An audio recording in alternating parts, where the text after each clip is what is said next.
রাজনীতির জটিল দাবার বোর্ডে এমন নাটকীয় সমীকরণ কি কেউ কখনো ভেবেছিলেন?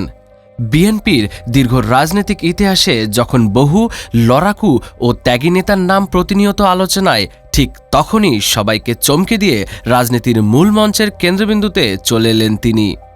দলের অনেক পরীক্ষিত ও শীর্ষ নেতাকে ডিঙিয়ে ভাগ্যের এক অলৌকিক এবং অবিশ্বাস্য বাঁকে তিনি আজ একই সাথে দেশের স্পিকার এবং গণপ্রজাতন্ত্রী বাংলাদেশের ভারপ্রাপ্ত রাষ্ট্রপতি। তিনি কোনো সাধারণ রাজনীতিবিদ নন, এখন ইতিহাসের এক অনন্য জীবন্ত কিংবদন্তি, মেজর হাফিজ উদ্দিন আহমেদ বীর বিক্রম। এক জীবনে কোনো একজন মানুষের পক্ষে কতগুলো পরিচয় ধারণ করা সম্ভব এবং প্রতিটি পরিচয়ের সাফল্যের সর্বোচ্চ চূড়া স্পর্শ করা কিভাবে সম্ভব তা ভাবলেই সত্যি থমকে যেতে হয়। তিনি ১৯৭১ সালের অগ্নিঝরা মার্চে ঐতিহাসিক যশোর ক্যান্টনমেন্ট অন্যতম প্রধান রূপকার এবং সম্মুখসারের এক অকুতোভয়ী বীর বিক্রম মুক্তিযোদ্ধা।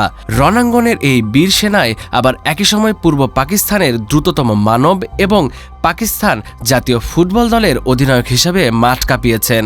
ক্রীড়াক্ষেত্রে অসামান্য অবদানের জন্য তিনি যেমন জাতীয় ক্রীড়া পুরস্কার পেয়েছেন, তেমনি বিশ্ব ফুটবলের সর্বোচ্চ নিয়ন্ত্রক সংস্থা থেকে লাভ করেছেন বিরল সম্মাননা ফিফা অর্ডার অফ মেরিট।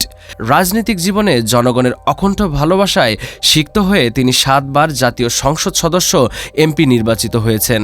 বাণিজ্য, পানি সম্পদ এবং মুক্তিযোদ্ধা বিষয়ক মন্ত্রণালয়ের মতো গুরুত্বপূর্ণ মন্ত্রণালয়ে অত্যন্ত দক্ষতার সাথে দায়িত্ব পালন করেছেন।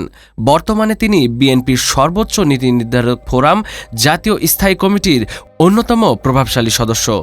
সময়ের এক চরম নাটকীয় অধ্যায়ে তিনি দেশের ত্রয়োদশ জাতীয় সংসদের স্পিকার হিসেবে শপথ নেন এবং সাংবিধানিক ধারাবাহিকতায় বর্তমানে ভারপ্রাপ্ত রাষ্ট্রপতির মতো সর্বোচ্চ রাষ্ট্রীয় গুরুদায়িত্ব পালন করছেন। অনেকের দৃষ্টিতে রাজনীতির পিচ্ছিল মাঠে তিনি একজন মহাভাগ্যবান পুরুষ, তবে ভাগ্য কেবল তাদেরই সহায় হয় যাদের ঝুলিতে থাকে সততা, বীরত্ব আর যোগ্যতার এক বিরল সংমিশ্রণ। একই সঙ্গে এত রূপ, একজন বীর বিক্রম, একজন ক্রীড়া কিংবদন্তি, একজন প্রজ্ঞালেখক এবং আজকের এই ক্রান্তিকালের এক রাষ্ট্রনায়ক, এক জীবন্ত ইতিহাস।